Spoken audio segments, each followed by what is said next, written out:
You ask Tiger to solve. This deals with linear equations with one unknown. The final result is x equals 35. Let's solve it step by step. Group all constants on the right side of the equation. Subtract 12 from both sides. Group like terms. Simplify the arithmetic.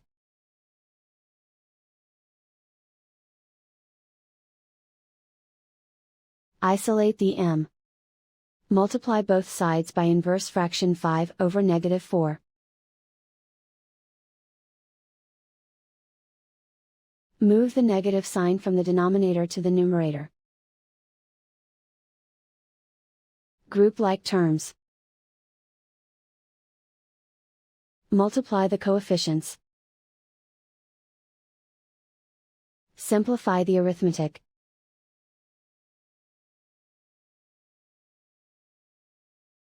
Move the negative sign from the denominator to the numerator. Multiply the fractions. Simplify the arithmetic. And so the final result is x equals 35.